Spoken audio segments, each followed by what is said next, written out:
Guys आज हम बनाएंगे व्रत में खाने वाला नमकीन आलू का लच्छा। वही टेस्ट वही स्वाद जो मार्केट में मिलता है ना। और इसे बनाने में ना ही आपको आलू को बॉईल करना है और ना ही सुखाना है। सिर्फ 5 मिनट में आप बना पाएंगे मार्केट से भी अच्छा टेस्टी कुरकुरा लच्छा।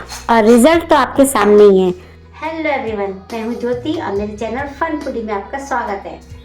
तो आज की इस वीडियो में मैं आपको बताऊंगी मार्केट वालों के वो सीक्रेट जिससे आप मार्केट से बेहतरीन आलू लच्छा बनाकर रेडी कर सकते हैं। इसके लिए ना आपको कोई स्पेशल मशीन ना कोई स्पेशल आलू की जरूरत है, बस सिर्फ कुछ टिप्स एंड ट्रिक्स हैं जिनको फॉलो करके आप मार्केट से बेहतर नमकीन बना सकते हैं। चलिए देर न करते हुए वीडियो को स्टार्ट करते हैं। और हाँ, वीडियो स्टार्ट करने से पहले अगर आपने मेरे चैनल को अभी तक सब्सक्राइब नहीं किया है तो प्लीज जल्दी से जाकर मेरे चैनल को लाइक शेयर और सब्सक्राइब जरूर कर दीजिए। तो इसके लिए मैंने लिए हैं 5 आलू। ये सिंपल वही आलू हैं जो हम नॉर्मली घर के लिए यूज करते हैं। तो लच्छा बनाने के लिए हमें आलू को करना होगा टकला। इस नमकीन को बनाने के लिए आपको ज्यादा मेहनत की कोई जरूरत नहीं पड़ेगी और इसे बनाकर आप 2 महीने तक भी स्टोर करके रख सकते हैं। तो सभी आलू तो टकलू हो गए हैं, तो चलिए अब हम इन्हें पानी में डाल लेते हैं। पानी में डालने से क्या होगा ना कि आलू जल्दी से काले नहीं पड़ते हैं। और अब हमें लेना होगा एक चिप्स कटर। आप सोचेंगे कि बना तो रही हैं लच्छे, तो ये चिप्स कटर क्यों? तो चलिए आगे देखते हैं। ये चिप्स कटर तो सभी के घर में होता है। तो अब इस चिप्स कटर की हेल्प से हमें सारे आलू के चिप्स काट लेने हैं। यहाँ पर भी आपको ध्यान ये रखना है कि आपको डायरेक्ट पानी में ही इसे काटना है।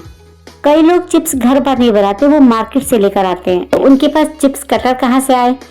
तो अगर आपके पास चिप्स कटर नहीं है तो आप इस तरह से चाकू की हेल्प से भी पतले पतले स्लाइस काट सकते हैं।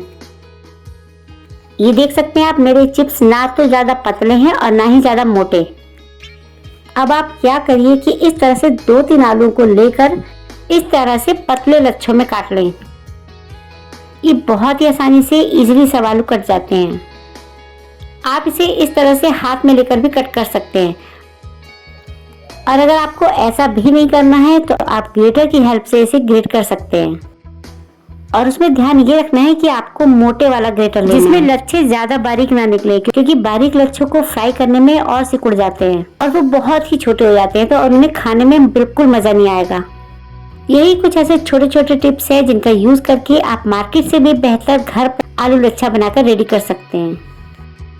अब हमें इसे अच्छे से वॉश कर लेना है ताकि इसमें जरा सा भी स्टार्च ना रहे। 2 से 3 पानी में अच्छे से वॉश करने के बाद हम इसे इस तरह से कपड़े पर फैला देंगे, क्योंकि लच्छे में जो एक्स्ट्रा पानी होगा वो हमें नहीं चाहिए। तो इसलिए हमें ये प्रोसेस करना है। चाहे तो आप इसे कपड़े पर बिछाकर 5 मिनट के लिए पंखे की हवा में रख दें, जिससे कि इसका सारा मॉइस्चर सूख जाए। ये कुछ छोटी छोटी बातें हैं जिनका आपको खास ख्याल रखना है। अगर आप इन बातों को ध्यान में रखते हुए लच्छा बनाएंगे तो आपके लच्छे एकदम बेहतरीन बनेंगे। यहाँ पर मैंने सिर्फ 2 ही आलू के लच्छे बनाए हैं, बाकी आलू के मैं चिप्स बनाऊंगी। तो आइए चलते हैं गैस की तरफ। तो यहाँ पर कढ़ाई में मैंने ऑयल डाल दिया है। अगर आप इसे व्रत के लिए बना रहे हैं तो आप जो व्रत में ऑयल खाते हैं आप उसी का यूज करें, और अगर आप इसे नॉर्मल डेज के लिए बना रहे हैं तो आप इसे किसी भी ऑयल में फ्राई कर सकते हैं।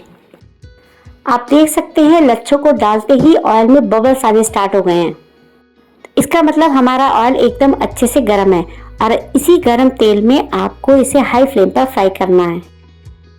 और इसे बीच बीच में इस तरह से उलटते पलटते रहें जिससे कि एक साइड से कहीं ये जल ना जाए। और हमें इसे तब तक फ्राई करना है जब तक इसके जो बबल्स हैं वो कम ना हो जाएं। आप देख सकते हैं कि बबल्स एकदम कम हो गए हैं।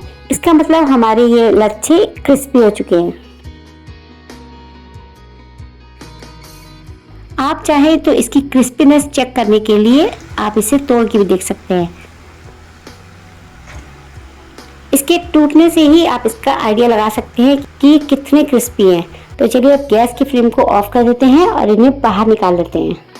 अब जब भी आपका कुछ क्रिस्पी खाने का मन करे तो आप इसे मिनटों में बनाइए और गरम गरम चाय के साथ इसे सर्व करें।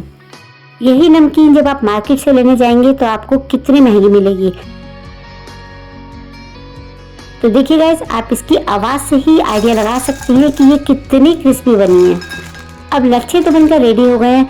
अब इसे बिल्कुल मार्केट जैसा लुक देने के लिए हम इस पे कुछ मूंगफली भी फ्राई करके मिलाएंगे। तो चलिए, हमारा ऑयल तो एकदम गर्म है, तो उसी गर्म ऑयल में हम मूंगफली भी फ्राई कर लेते हैं। और इसके साथ ही मैंने डाले हैं कुछ कड़ी पत्ते। क्योंकि हमारा ऑयल एकदम गर्म है तो इसे फ्राई होने में भी ज़्यादा टाइम नहीं लगता है। तो आइए अब हम इसे भी लच्छों के साथ ऐड कर देते हैं। और अब इसमें मिलाएंगे सेंधा नमक। आप चाहें तो इसका टेस्ट और बढ़ाने के लिए इसमें चाट मसाला और मिर्च भी डाल सकते हैं। क्योंकि ये हम व्रत के लिए बना रहे हैं, इसलिए हम इसमें सिर्फ सेंधा नमक ही ऐड करेंगे। अब वैसे भी होली का फेस्टिवल आने वाला है, आप चाहे तो इसे मेहमानों को भी खिलाकर उन्हें खुश कर सकते हैं। जब आप इसे अपने गेस्ट को खिलाएंगे ना, तो वो तो बिल्कुल भी बिलीव नहीं कर पाएंगे कि इसे आपने घर में बनाया है। इतने सारे लच्छे, और वो भी सिर्फ 2 ही आलू से। तो है ना कितनी क्रिस्पी, बिल्कुल मार्केट जैसी, या फिर यूँ कहिए कि मार्केट से भी बेहतर। तो गाइस, आपको ये रेसिपी कैसी लगी मुझे कमेंट सेक्शन में जरूर बताइए। मिलते हैं नई वीडियो में, तब तक के लिए बाय बाय।